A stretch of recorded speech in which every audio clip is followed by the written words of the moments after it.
Hey there, and welcome back again to YAS, a stripper podcast. On this podcast, we'll discuss how classifying each other as people and workers is dangerous to society and marginalized groups of people. We'll also talk about the climate in and outside of the strip clubs and all of the amazing things that strippers do. And of course, we'll talk about all of the things in between. I'm your queen, A.M. Davies, and this is YAS, a stripper podcast. Hi, everyone. Welcome to another episode of YAS, a stripper podcast. You are listening to this on a Wednesday, and we are still in Corona land, and I am broadcasting from my bedroom. Lots of thoughts and conversations in the sex work community. It seems like there is an increase in sex work these days, considering so many people have lost their jobs. Sex work is something that a lot of people think about and want to try, but don't for whatever reason, usually because they're already pretty comfortable, and taking that extra step is scary AF. But a lot of women now, I think, are like, well, what have I got to lose? I've wanted to try it anyway, so let's give this a try. And there seems to be a lot more opportunity, to be quite honest. There's a ton of virtual strip clubs. OnlyFans has increased its user rate, which is a whole can of worms. I think we have to have an entire episode around OnlyFans, by the way. The really interesting thing about the increase of sex work, and the questions that are coming up for me is, does this mean that awareness is being raised around sex work because more civilian women, or more civilian people, I should say, are getting involved? Does this mean this is an opportunity for more education because there are new people getting involved who are finding a newfound respect for the work that we do? And also, what's happening with platforms like OnlyFans that are starting to go down the route of excluding sex workers, the very people who help build that platform? And what's going to happen to Zoom, because they've already caught on and algorithms are about to change. So the industry, the landscape is definitely changing. There's a lot of things going on, and we're seeing more and more articles, more and more people talking about sex workers positively. It's kind of like this weird pot that everything's being thrown in and jumbled around, and we're going to see what comes out the other end. But there are some people that are writing about it, talking about it, and doing things that truly make a difference so that we can get in front of what's happening and be proactive instead of reactive. And one of those people that's here on this podcast with us today is Kit Monroe, a stripper who has definitely caught my eye and the eyes of a lot of other people. Kit, go ahead and unmute yourself and say hello to our beautiful audience. Hi, Queen. Hello, beautiful audience. And thank you so much for having me. It's so nice to be back. Yes, it is so nice to be back. So for those of you, if you're not sure, Kit actually did, she was one of our callers on Stripper Call-In. That it was an episode that aired a few weeks ago. By the time you hear this, it will have been an episode that aired over a month and a half ago. Almost 2 months ago. Yeah, and that was a really special event. We had 12 different strippers call in a matter of 3 hours. So it was so cool. Was so cool to be part of it. Yeah. Did you happen to listen to either one or both of those? I listened to the whole thing, and it was so amazing, the different perspectives of like all over and how many people handled it so differently. And I also learned so much. And your girl got some unemployment, so I'm getting like because talking to you, because you remember last time I talked to you, I was super kind of confused about what was available for us and what wasn't, and so yeah, thankfully. Yes, I'm so glad that worked out. Amazing. Yes. Yeah. So I want to start off by giving people an idea of where you're from. Okay. So tell us where you're from. And what it's like to dance where you're at, strip club culture, etc. Okay. Well, I live in Charleston, South Carolina, which is on the coast. Some people are like, "Where's Charleston?" And I'll tell them, "Have you seen The Notebook?" And if they've seen The Notebook, they've seen Charleston. Otherwise, it's on the edge of America, like they like to call it. But we get a lot of tourists. We get a lot of golf trips and bachelor parties and things like that. So it's definitely a huge tourist location. I work at a topless establishment, and the one across the street is nude. So the rules here are different. Like the full nude, they only can have alcohol popsicles, not alcohol. And Whoa. yeah, and I'm like, so I say to people, I'm like, I mean, you can go over there and watch the dude and have a popsicle, or you can have a shot with me with my tits out. Your choice. Yeah. But no, but honestly, I really, I've only worked at, it's called the Silver Slipper, since last March, actually. Before that, I was kind of dabbling in other sex work. I told you before, I webcammed and things. But it was just, for me, I love socializing. I love interacting with people. I love making someone's day. So for me, it was something that was very gratifying to be able to do face-to-face, because I'm definitely a people person. So Yeah, me too. yes, Yeah. ma'am. What is the strip club scene like over there, as far as like house fees and tip out and paying out dances, and like how you're treated overall as employees, just in case someone didn't listen to your call-in episode? Yeah. So our club is different than the other clubs in town. We do not have, like, a lot of the other places, just to dance, you have to give like 45, 50, 60, something like that. And then we also have a podium. So all the money goes through the management. So we don't have to actually take it and turn around and handle it like that. Which for me, I rather it be handled that way, just because I've heard of situations before where people like had a confrontation, not been able to get their money, and had to call security over, and like it's a situation. Yeah. So like in our club, you have to, the only tip out you have to do is for the DJ, and it's $10. Dances, they pay the podium 30, we get 20 of that. Now that's for per song. And VIPs for an hour, they pay the podium 700, we get 420 of that. It is cash. It is cash. We get paid out the end cash. But there are some other clubs around here where people have to wait a couple weeks to get their money. So what? And yeah, because they want like credit card process. Yeah, it's honestly, it's one of those things, like, I've been around it enough. If I had an investor, I feel like I could do it and do it better. I'm sorry, I can't, like, any one of us would. Honey, you and me would like blow this shit up. 100%.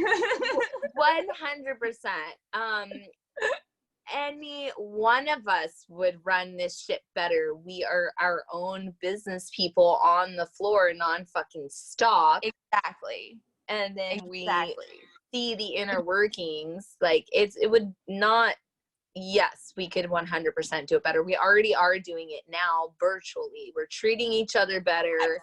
We're having more conversations about what our workplaces should look like and how we should be being with each other. Men aren't capable. I was just saying before this call about how even during this, like, I just think that women in general, we tend to be more calm in fucked up situations, because for so many reasons. And even right now, right now with what's happening, like, I'm just finding so many men just having breakdowns in communication, breakdowns in their lifestyle, like, and all the women I know are like, we're therapists. Yeah, flying, thriving, doing it well. Yeah. Yes. And I'm finding that the men, because I'm dating right now, I'm using a dating app, and so I'm talking to hella men on a regular basis right now. Yeah. And I'm just like, oh, okay, like, I feel for you, but I'm gonna move on now, because you're not ready. And then our tolerance for men in a social setting becomes We're very quick because we read men so well. We're like, okay, no, you're an idiot. Like, I'm a sapiosexual. Like, you can't have a conversation with me. Like, just go, just go. Like, unless you're giving me cash, just go. Yeah. Well, the podium thing is really interesting.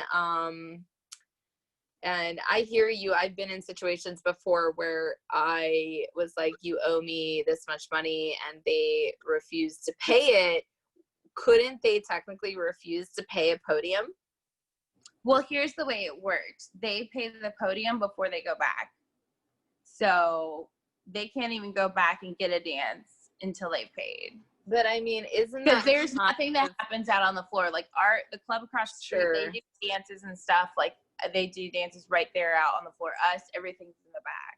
Yeah, but isn't that also like, that's something that I learned later on being a stripper, especially if as a customer that was new, that I would get my money up front, or not always. I would gauge based on who it was, but I mean, same.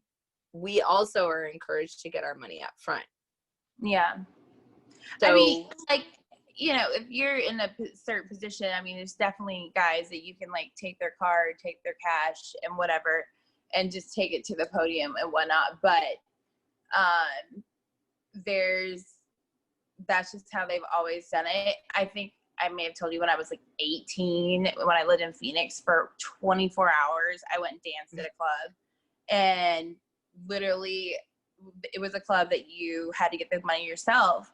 And I had a guy and a girl get a dance with me, and then they would not refuse to pay for it. And I'm such a non-confrontational person. Like, even though like I have my boundaries, I was just like 18, obviously. So I was like, oh my God. So like this for me, like I can talk numbers all day long. I can say 1,500 like it's 5. But like at the same time, I just like I'm not good at I just that is a lot. I but see. At the same time, it's the way it is. It's like it works for me. I got it. Yeah, and that's what matters. Yeah, I got it. I'm ADD, you know.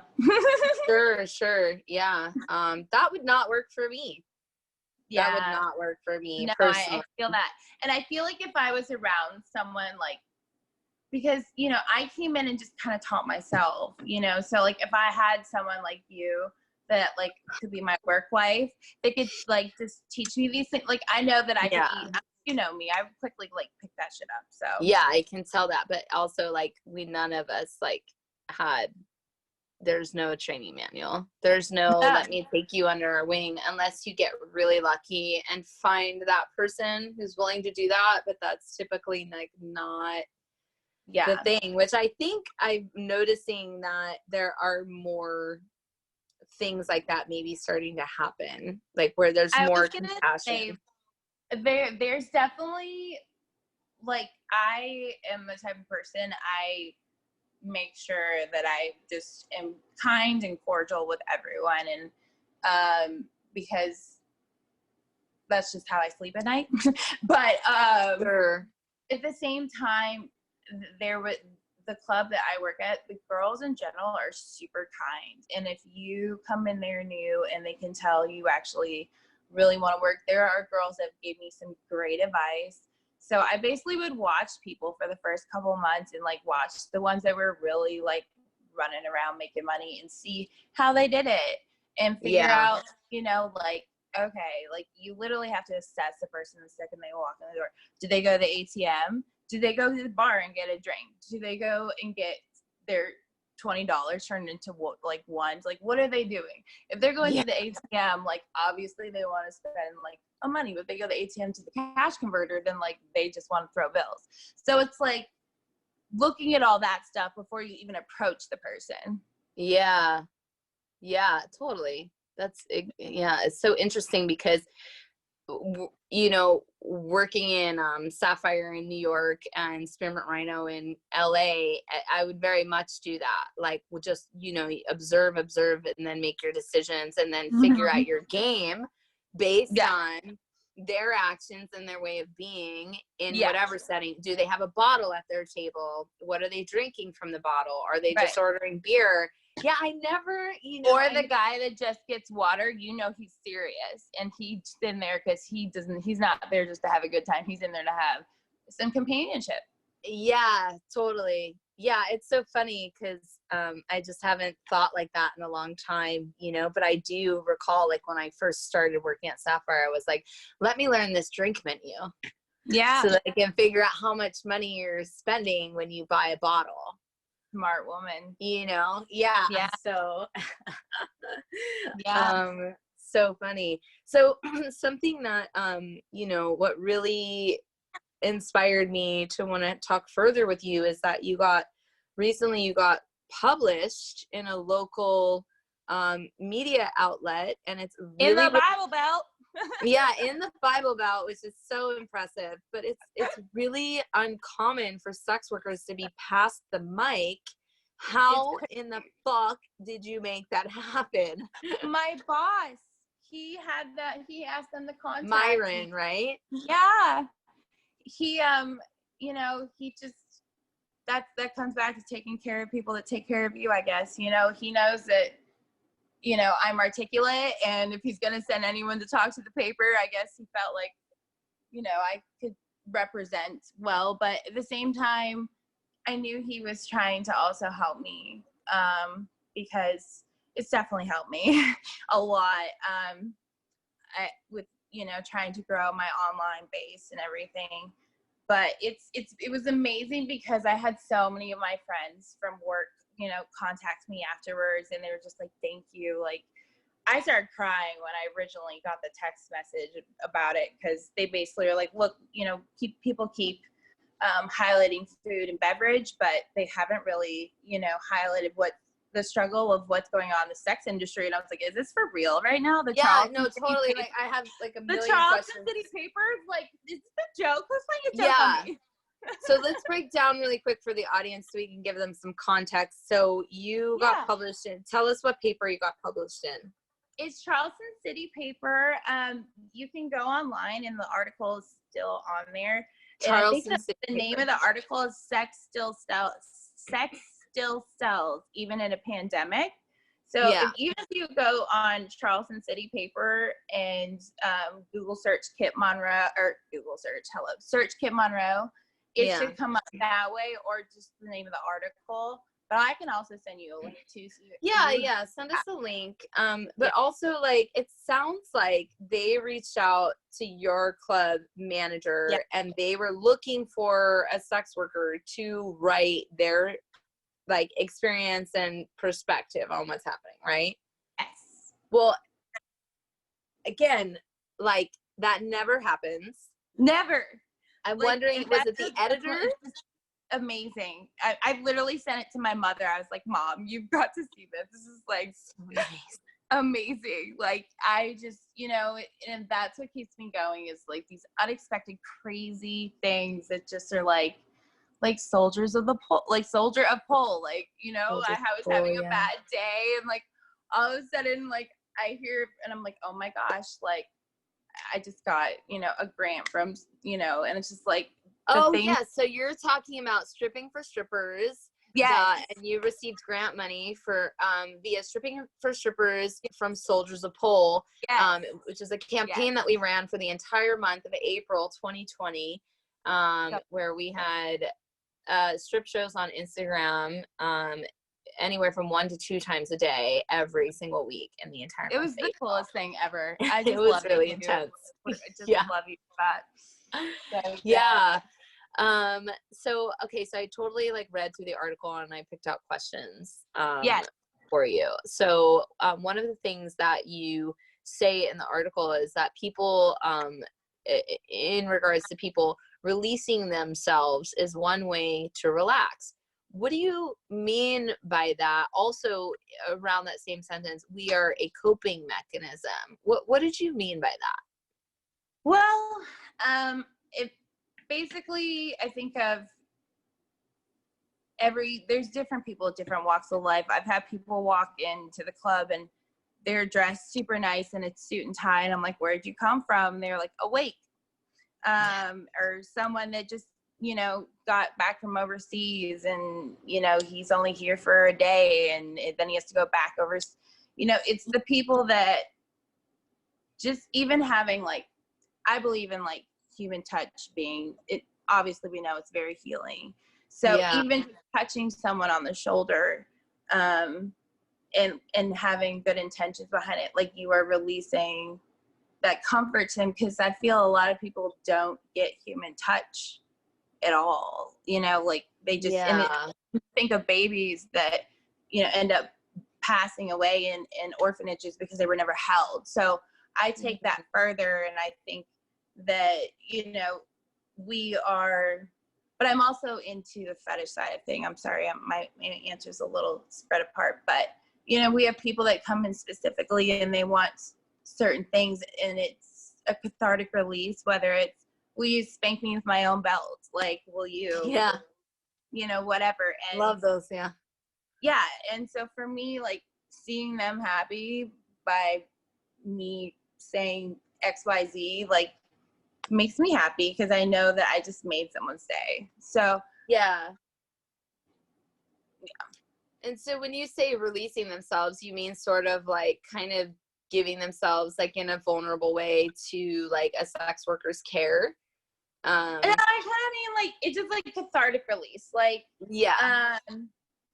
like just like having companionship, like having like maybe I'm saying exactly what you're saying, but but not like actual not actual releasing of fluid. No, there everything stays in the zipper. No, which is fine if that is that type of release, but that's not what we're talking about. I just want to distinguish. Exactly. Got it. No, I'm talking but like about more of like an energetic, emotional release. Got it. Yes. Okay. Yeah, I mean, definitely it's something that comes up a lot, especially when we're talking about sex work, as we are technically kind of semi-therapists in a lot of ways. I wonder if anyone read that article and thinks I'm over here just giving like hand jobs left and right. I mean, I don't know, girl. It's up for interpretation. What'd you say?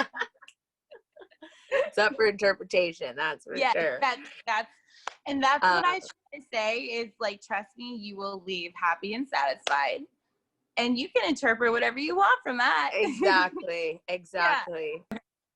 Here's another thing you said in the article. You said anytime you have a recession, there's always a demand for sex work. We're in a very interesting position. I don't think what we're going through, anything has ever happened in the history of the frickin' planet.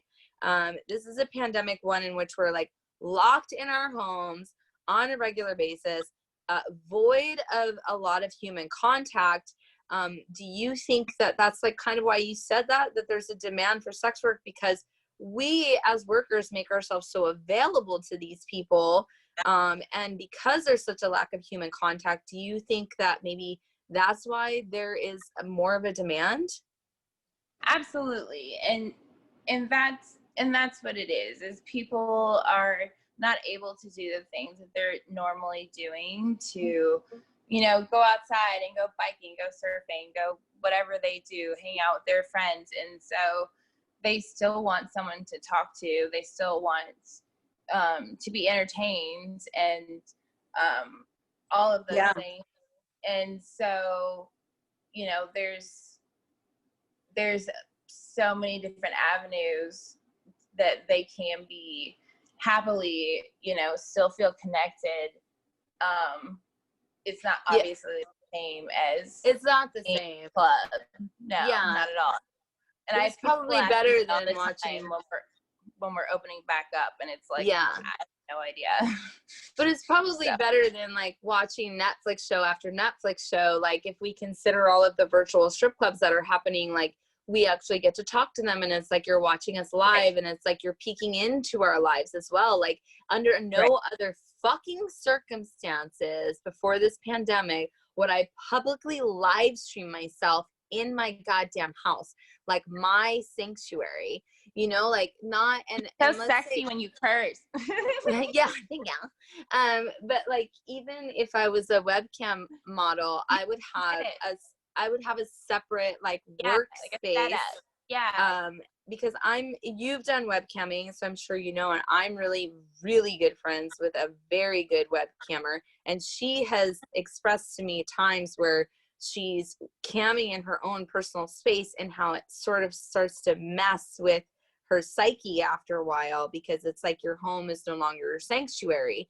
And so that's why I'm saying, like, you would have never had a peek into my personal fucking life the way you do now. Well, and the thing is, like you were saying about like Netflix and the difference between like us and is like it's an we're a real person, and they can have real conversations, and it's just something that they feel like is something they can look forward to, that at least no matter what's going on out there, we're still here. Right. Exactly. And I think you're right though, that there's such a need for straight up personal human to human contact right now. And sex workers are so incredible at filling that need and providing that service to people. And I think we're stepping up to the plate in a major way. I've never seen the community come together like it is right now. Like, there are so many positives to what's happening. And I love what's happening. So yeah, I agree with you. I think there's a lot of incredible things happening, and it's so interesting how many people, like the empowerment of women over the past couple of years. Like, I know it's bigger than just women, but I'm just saying, I have noticed just with women, them not being so catty and realizing if we empower each other and we network, we can rise up together. And it's been something that, men in general have done much, but now, we have these Telegram groups for, sex workers to, network and things like that. But we have to give context around Telegram, because I'm going to be completely honest with you. I just learned about it yesterday, and I know a lot of shit. So if I don't know what Telegram is, a lot of people don't know what it is. So can we talk about what that is real quick? Well, Telegram is more for the sex worker. And basically there's thousands of groups it's an app that you can download. And you just have to know another sex worker to kind of invite you into some of these. But basically they do drops is what they call them. So let's say at 8 p.m. you are supposed to put your Twitter handle, and everybody goes at 8 p.m. and whoever drops at 8, you go in, retweet one of their posts, they retweet yours. So it's just like, it could be like 100. Yeah, so it could be like 100 people. Like, it's like a cookie swap. Yeah, so it's a way to be more visible, basically. Yes. Oh, man. I didn't know that. The way I was introduced to it is like we could do tasks and keep track of a document and search a document very easily. Oh, and wow. It's all encrypted information, encrypted messages. So that's how it was presented to me. I didn't also realize that it's like a community platform. Yeah, it's amazing. Huge. Like there's some Telegram groups that have, a 500,000, 3,000 sex workers. Shit. Wow. Well, thank you. Thanks for filling us in on that, because I have no idea. But it's really interesting that we're talking about that, because my next question actually is, do you feel more connected to strippers and clientele in a way that you hadn't before COVID? Because maybe not so much clients for me, because I don't get to see them in person as much as I used to, but I feel so much more connected. Like, I've met so many strippers around the freaking world since this pandemic, and that have I just made friends with Samantha Knox in Canada. We're like buds. That's awesome. See, that's the thing. Like, as far as clients are concerned, yes, you're right. Like, I miss going into work and going and talking to everybody and just the interaction. But as far as the sex worker community, it has, I mean, I never would have met you, you know, and Right. like there's just so many cool opportunities that have come in my life since this pandemic has started, and it's all been like through the internet world. So it's just like Right. I'm very thankful. I definitely am not like a tech savvy kind of girl, so I much rather just like go talk and bebop around, but I'm learning day by day, so Yeah. But Yeah, I definitely feel so much more connected to everyone, and yes, and yeah. that's the thing is like after this is over, like you, for example, like I already know like I'm gonna plan a trip to California, so like I can actually like drink wine with you in person, girl. Like it'll Yeah, be fun. let's go. So, Yeah. Yeah, and I just think it speaks real like volumes to like how loving and caring we all are towards each other, like in the dressing room and at club. Not to say that we don't have our conflicts, but that's just people having conflicts with people, yeah. right? But like so for instance, the other day, you know, I was with a couple of my girlfriends and we were just fucking around, and I was like, I feel like I'm in the dressing room again, you know, like those moments in the dressing room when you're all back there just like raging and like, Yes. you know, like on those fuck you nights, fuck you to everyone Yes. except for each other, and you're just like, Yes. let's just rage and have a good time, you Yes. know? It's One kind of of like my that on the coworkers had internet. like a birthday party a couple of weeks ago, and she just invited girls from work, so there weren't that many of us, but we felt like it had been like a high school reunion or something. We're all just crying. Yeah. Like, oh my god, I haven't seen you in so long. And Yeah. but Yeah. it's amazing. So have you heard about Boober Eats? I'm sure you've heard about I Boober Eats. have. What are your People, thoughts on Boober even Eats? in the article, they said something about Uber Eats, and for me personally, I think that's why I asked. Yeah. I would be terrified. I would too. So let's tell the audience really quick what Boober Eats is, because just in case nobody knows, it's been viral lately. But Boober Eats is, I think it was like in Portland, maybe. Yeah, which is like the stripper capital of the world, right? Stripper capital of the world. This dude, they have a restaurant and a strip club. They start sending their strippers 2 at a time with a bouncer, so 3 people at a time. Yeah, didn't know the bouncer part. Okay. Traveling to people's houses. At the height of COVID. I still don't think I could do it. Like, and they're not considered employees, I would like to point out, meaning that they're still being treated as independent. So they're not being treated as employees. They're still being treated as independent contractors, which means they have no workers' comp. They have no sick pay. Right. You know, they don't have the benefits that an employee would have, which is also something that like food delivery service companies, the workers are like trying to fucking boycott. And then here's this guy duplicating that, but with sex workers, the most vulnerable, and still not treating them as employees.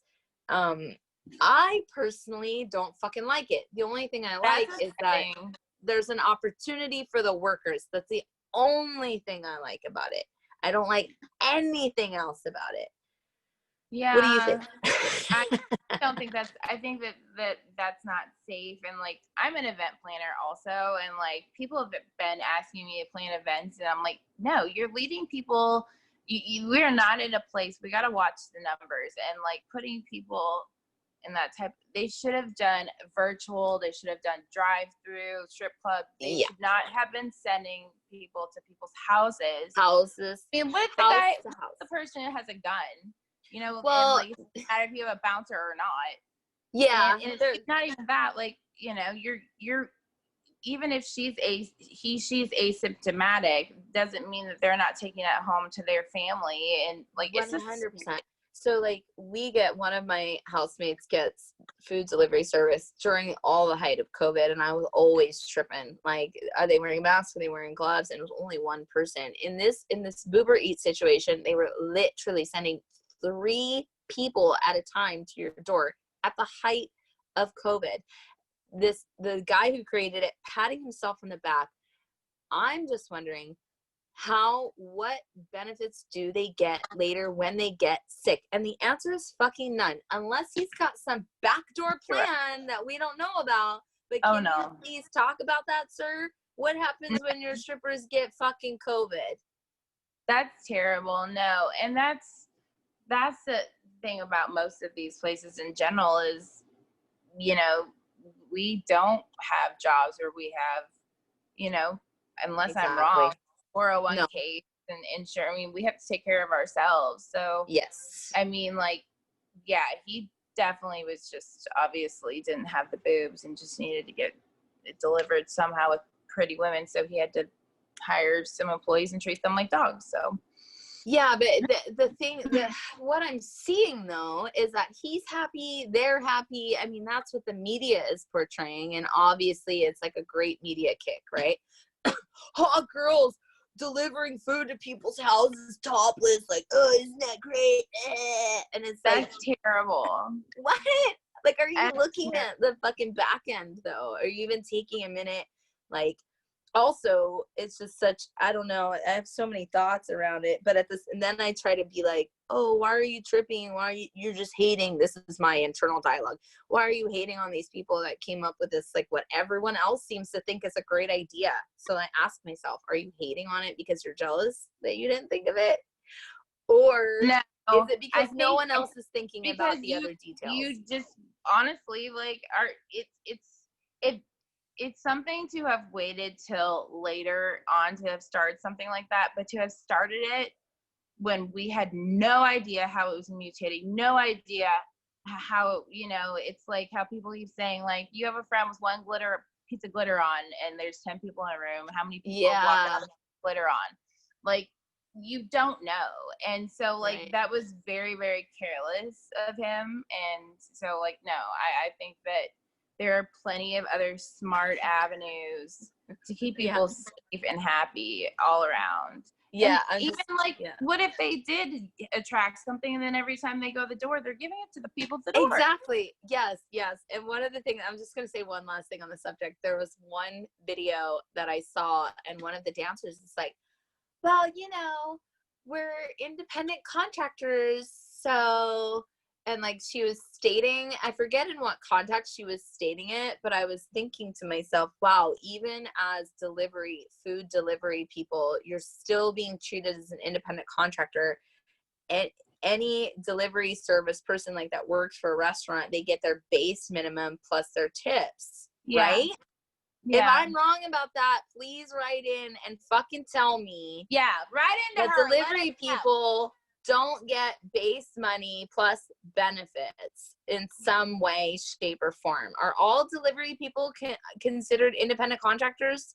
I have no idea. I've never, I don't know. I need to know now. We need to know. We need to know. Someone please tell us, what is the deal with delivery food people? How are they treated? Yes, all of them. So since you were a camera, you might know a little bit more about this. I had a real issue watching in-person sex workers flood the internet with camming, and my only issue is that please be respectful of the people who have already lived in this realm. It would almost be like if the internet broke and everyone came into the club. Right? And how would you react if you were in the club and you got flooded with all these extra workers and saturated your market? And how, I guess what I'm asking is, like, what do you think about that? And also, like, how do we respect each other when we have to adapt and think on our feet and cross each other's lines? Yeah, you know, it's hard because, you know, I think I told you I modeled for about 5 years. So I've had like a Kit Monroe Instagram, which is the Brandless Flame, and then my Facebook Kit Monroe forever. I've been trying to work on my Twitter, which I'm told you I'm not the tech. Why is Twitter so hard to get? I don't know, but it's supposedly like the most friendly for us too, which is it is. There's like titties on Twitter. Mm-hmm. So I think for me, because I kind of had a base, I didn't even kind of make on my Instagram and stuff really known, like, hey, I'm dancing. So I, like, once in a while I would take like selfies in the dressing room and like be like, come see me tonight or whatever. But I wasn't like completely like everyday advertising it type thing. It was more of my work and stuff that people were seeing. But when this happened, I just kind of opened it up and was like, look, you know, like the club shut down, you know, I'm switching to OnlyFans, you know, so for my regular customers to feel like they can keep in touch with me still, because for me, I don't want to have them, you know, texting me or calling me, like that's not okay for me. Right. So, but you know, it's one of those things that I do feel like, I know it's a very saturated market, but I'm very encouraging to people that want to get into it though, because even the pregnant girl or the whatever, I mean, there's somebody for everybody. Exactly. Yeah. So yeah. I said that I don't to know, like, yes, my middle-aged. it's definitely, and that's why you have to be consistent and be nice and hustle hard. It's about, you just have to, like, you know, work against your own goals and support each other. And you know, like, yeah, it's saturated, but at the same time, it's going to start dropping off because there's going to be a lot of people that can't do it, and they Can't keep up. Yeah. Can't keep up, or it's a lot of work. It is a lot of work, and some people emotionally like don't realize that you have to learn to compartmentalize and things like that. And so, you know, I think it will die down at some point. I've had many people ask me to help them with things and stuff, but it's definitely been interesting for me going from, you know, 5 years ago as a sex worker, you didn't even say you were a sex worker, but now it's like, now you can say you're a sex worker and everyone's like, oh, okay. Like, yes and no. Amazing. Yes and no. Yeah. There's even some sex workers who don't want to call themselves sex workers. Yeah, it's definitely different, but yeah. So in regards to there's someone for everybody, I was just talking to like my middle-aged white male straight friend who's like, I'm gaining weight and going bald. I was like, there's someone for everyone. And he's like, even for me. I was like, yeah, man, gay dudes love to see straight dudes do gay stuff. You know what I mean? Like, and male porn supposedly has like gone like 40% rise, and since this stuff has happened. Amazing. I keep telling my like guy friends, and they're like, I don't know what to do. I'm like, get on cam. Like, yeah, be a sex worker. You damn idiot. What are you waiting for? Yeah. And in regards to the other stuff, I think that you're right. Like, we just need to continue to be really supportive of each other. And I'm really hoping that one of my thoughts is that, like, if we all have to cross-pollinate, maybe we'll get a different perspective on each other's work lives. We're all doing sex work, but sex work can be so different in so many different ways. And I'm just hoping that we can release whorephobia that we hold on to from level of sex work to level of sex work. Like, for instance, I know some people who look down on camming, and I'm like, how in the fuck? Because I'm very close with some cammers, and I think they're doing God's work, quite honestly. They do some of the most intense, incredible work I've ever heard about doing, because they have access to so many different people, and it's so much more private than being in the strip club.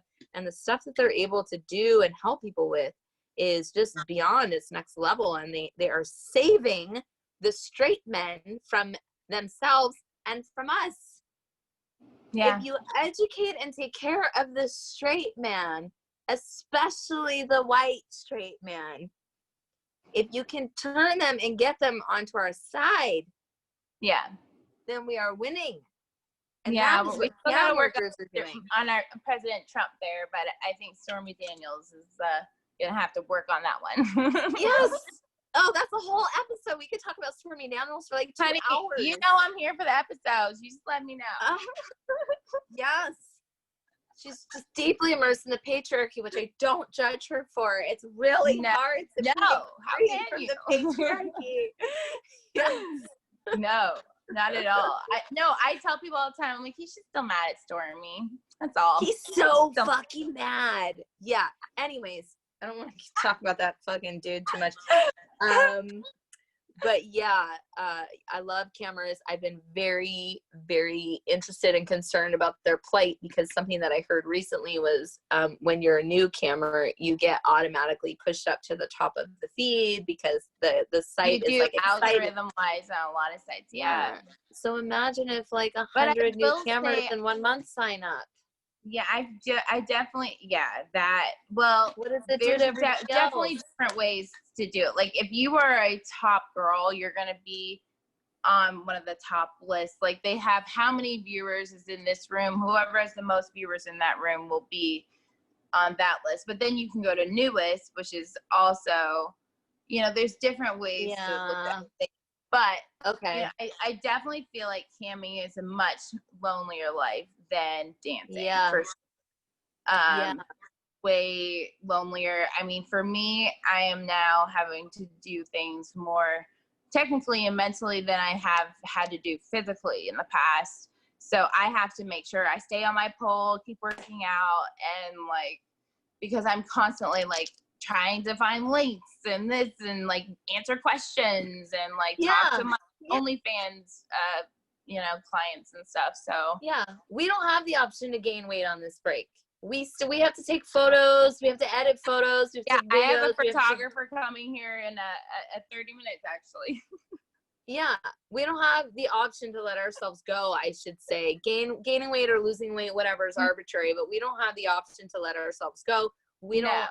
Yeah. And then like you said, like, we have to become more technical savvy. We have to like think about lighting and internet connection and sound and like things we never had to think about when we just grabbed our bag and went to work.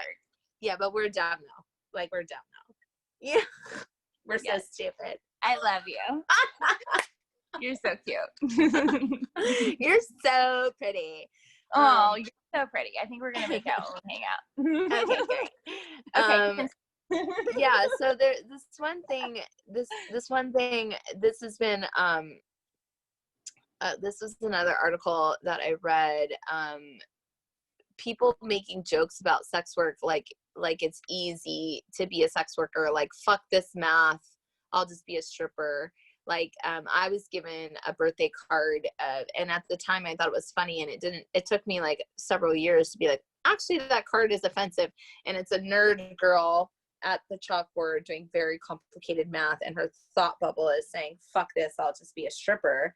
And it's these ongoing jokes about how, well, fuck this, I'm not smart enough, so I'll just do sex work, basically. Like, have you seen any of that, or do you have any thoughts about people just making these like blanket general jokes about how easy it is to be like us, basically? I haven't seen anything of that specific nature about like math, but people definitely, like, if I'm in an Uber or something, I will try to do my best not to tell them that I'm a stripper, because the second people hear you're a stripper, they think that you just have money falling out of your boots. And like, as someone that is doing it with not trying to do it when they're 80 and have like a goal in mind, they're trying to save some of that and live off of it. But we make ridiculous money. I mean, I've made more money in a week at the club than I had last month. I mean, sometimes, depending on where you are, what time of year No, it is. it's a gamble. Every day it's a gamble, because you don't know, like, what else is going on in town. Like, are there people in town? Is it raining? Like, there's so many factors. Rain in California is a huge factor if you're going to make money that night or not. Isn't that Yeah, and in New York, if it's raining or snowing, chances are you make more money. I And get in it, 'cause LA, it's cold, it's the on a opposite. warm body. Yeah, it's the opposite in LA. So yeah. So no, But, so go strip in New York in the winter, California in the summer. Well, yeah. actually, the rain can come anytime. Exactly. Yeah, I guess like I'm just kind of this was another article that I had read that was recently published around the same time as yours, and you know, it just really kind of hit home with me that yeah, it's people just think it's so easy to transition into this life, and I made a post about it the other day. The choice to do sex work is very easy, or could be very easy. Maybe it's not easy for those, but the action and the lifestyle is very, very difficult. And there's a lot of jokes made about how, oh well, I can't excel in this area, so I'll just I'll just be a sex worker. It's like, it's actually not that easy. No, it's not that easy, and it's something you have to definitely like decompress at the end of the day, because you know, me, even being as outgoing as I am, I come home and I sometimes just don't want to talk. Like I just have talked for hours, and but it is hard because, you know, it's being able to read people and what they need and what they desire and what they want, and to be able to do that, you have to be really focused, and it's Yeah. half, if not more, mental than physical. Is just Yeah, being able to totally. be vibe with that person. Like if they are on a level 2, then you want to be like on level 3. If they're on level 8, you want to be like a 9.5. Like it's just like about making them feel like if they're chill, like, you know, you're not like a bouncy bunny, you know, just Yeah, all those. I mean that. Yeah, and that goes back to your comment earlier about like how important it is for us to read people and to spend so much time like vibing on other people's energy, and not just one person's energy, but like fucking you have to like change your energy vibe fucking person For to every person person. in the And room that people, you and approach. understand, like when you're asking people questions, you make it sound like you're just making conversation, but you're really assessing, like, oh, where are you from? Oh, you're from out of town? Like, how long are you here? What are you here for? Work or pleasure? Like those kind of questions help you figure out, oh, he's on vacation with his boys, he's here for pleasure, and he's spending his vacation money here at the club. Like that's simple. Totally. My favorite was, oh, what do you do for a living? Oh, I'm an engineer. And I'm like, money. Yeah. Like, I'm like, you're lonely, you're bored, you have Yep. hardly any human interaction. All you do is analyze things. You don't want to analyze anything. And you've got a shit ton of money that you're not really spending on many things, except for maybe some random electronics. So you're the ticket in the room. Yeah. Yes, I love it. And also for me, I never discounted, you know, the guy in flip-flops and a white t-shirt and jeans, because I'm like, honey, he could be a trust fund baby, he could be an IT, you have no idea. They don't give a fuck. Because like people just will pass them. I'm like, you don't read well. You're reading them well. If you're dressing like you don't give a fuck, you probably have enough money that you really don't give a fuck. Exactly. Yeah. Tight. It's so fun talking to you. Want to be fabulous just like these strippers? Pay attention. It's Stripper Tips. So Kit, go ahead and tell us what your stripper tip is. Okay. Well, my biggest tip, like I was saying, would definitely be learning how to read people. But that being in reading your customers from the moment they walk in the door. Like I was saying, you want to see, do they go straight to the bar? Do they go to the ATM? Do they go to the bathroom? Do they go to the stage? Like, where are they going? Where are their eyes going? And watch how they react to different people around them. And if they make eye contact with you, I try to not like bombard them, but I will, you know, kind of meander over there and let them, get a drink or whatever, and just kindly introduce myself, and just kind of let them talk about themselves, because people love to talk about themselves. Yeah, it's they their do. favorite subject.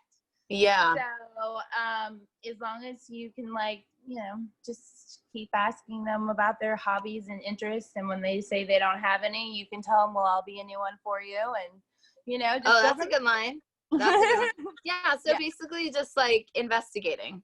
Yeah, investigating to like figure out your next move. To like respond with something like quick is usually the thing, because men are businessmen, and not all businessmen, not all men, but like they're businessmen, and so you don't want them to feel like you're selling them something, but you also want to make them feel like they can't resist opening up their wallet or whatever. So and that takes, and you have to do not to use the word buy, purchase. Would you like to purchase a lap dance? Could you imagine? Yeah, can I sell you a lap dance? But like I say stuff like, you want to go have some fun? Can I dance for you? Or either they'll say like, oh, well, what can you just me? And I was like, no, we focus on VIPs in the back, and like I usually I don't try to sell a dance first. I usually try to sell a very, like, at least a 30-minute VIP off the rip. So let's like narrow down what the actual tip is. It's like observe and ask questions and read the customer in order to figure out your plan of attack. Is that what you're saying? So so basically, if you have the guy that comes in and he's going to go to the cash converter and then go straight to stage, he probably most likely is not super keen on getting a VIP. If there's a guy that goes to the ATM and then goes and sits and gets a drink, then there's a possibility that he's absolutely interested, and if not, he's going to be by the time you're done talking to him. Right. Yeah. Just read your people. Yeah. Got it. Get ready for our rapid fire question round. It's time for 4 for 1. Question number 1. How do you sleep at night? I sleep during the day. Perfect. You're on stage and your tampon just started to leak. What do you do? Well, that thing's shoved up there and I cut the string, but I keep going. Blood is a fetish, and you better get me out. If there's money coming on the stage, I will still be there. I love it. How do you perform at work? Sober, buzzed, or blacked out? Buzzed-ish. Buzzed. Me too. Last one. Someone new rolls up in your DMs asking if you sell dirty panties. What's your answer? Yes. Yeah. Yes. Absolutely. Yeah. I'm not the girl that will do like the 2 weeks. Like, I will do. Wear them for 2 weeks? No, those people that want you to wear them for like 5 days. And I'm like, dude, that's so unsanitary. Like, disgusting. Like, I'm gonna use it. You have to send me like $1,000 for that. Well, and they do. They'll pay really good money. There's an actual website for that like what's people it called? can get. I have to look it up and I'll send it to you. Do you know what I'm talking about? A dirty panty website. No, I did this one called not eBay, but it's like a play on that. Yeah. It's like the eBand. eBand? Okay. Is that what you're thinking? eBand is I want to say sell like cups of tea. But I know I'm thinking of that website. It's so poorly run. That platform is so poorly run. I tried to be on it and do the dirty panty thing. It was so poorly run. And then like one of the people wrote to me like, oh, a lot of the girls here like do this because they love it and they're not in it for the money. And I'm like, you're just trying to manipulate me into sending you free shit. Like, nah, exactly. I am definitely here for the money. And that's the biggest thing with people getting into this game. It's like they can get snowed so easily. Right. It's just like, oh, if you just send me a free clip of whatever, then I'll send you this. Oh, no. They're so trying to take advantage. Yeah. So my tip is be wary. Be wary of those people out there. Can you tell everyone how we can find out more about you and follow you and all that jazz? Yes. So I am on Facebook. I was trying to find that panty site because that was going to drive me nuts, but I can't find it. Anyway, so my Facebook is Kit Monroe, and my Instagram is the Burnless Flame. It's all one word, the Burnless Flame. And then Twitter is it's Kit Monroe. And then my OnlyFans is onlyfans.com/Kit_Monroe. So got it. Thank yes. you. You're welcome. Thank you so much for doing a full call with us today and giving us all of your knowledge and energy. You're welcome. And I have an answer to your question. Which one? Panties.com is a used panties marketplace. Panties.com. Panty, like one, a singular panty. Oh, panty.com. Okay. That's one. All right, ladies, we got to do this. We got to just flood the internet with our dirty panties. Let's That'll go. have to be the next thing you coordinate for us. 100%. I would love to. Well, thanks again so much for tuning in, and thank you for our audience for listening. You're so welcome. And yes, the Stripper Podcast comes out every Wednesday on Spotify, YouTube, and anywhere that you find podcasts. We'll see you or talk to you, or you will hear us next week. Bye. Yes, ma'am. Bye. Thank you for having me. If you have any questions, comments, or concerns, you can email us at yesastripperpodcast@gmail.com. Be sure to follow us on Instagram at yesastripperpodcast. And you can catch the show on YouTube, Spotify, SoundCloud, anywhere that you can find podcasts. We hope you tune in next week. I've been your host, A.M. Davies. See you soon.